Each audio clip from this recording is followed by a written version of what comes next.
পাথরঘাটা যুব তৃণমূল কংগ্রেসের সভাপতি সম্পদ রায়ের নেতৃত্বে প্রায় 200 বাইক র্যালি করে প্রতিবাদ সভায় যোগদান করছেন। আজকের সেই খবর তুলে ধরলাম শিলিগুড়ি ডেইলি নিউজের পর্দায়। আজকে আপনারা বাগডোগরায় জনসভা বসে কতজন পাথরঘাটা অঞ্চল থেকে যাচ্ছেন?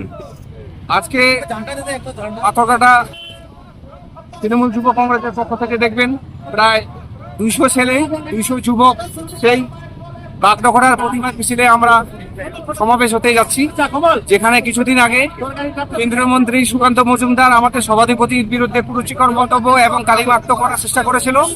তারই প্রতিবাদে আজ আমি পাথরঘাটার যুব প্রেসিডেন্ট সম্পদ রায় প্রায় আমরা পাথরঘাটা থেকে প্রায় 200 ছেলে সেই প্রতিবাদী সভায় যোগদান করতে চলছে।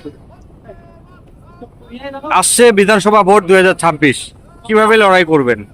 আপনারা দেখতে পাচ্ছেন চারদিকে কি হারে প্রতিবাদ আর মমতা ব্যানার্জির উন্নয়ন। আমরাই আবার 26-এ আসবো এবং আরেকবার আমাদের মুখ্যমন্ত্রী মমতা ব্যানার্জি মুখ্যমন্ত্রী হতে চলেছে, সেই বিষয়ে কোনো সন্দেহ নেই।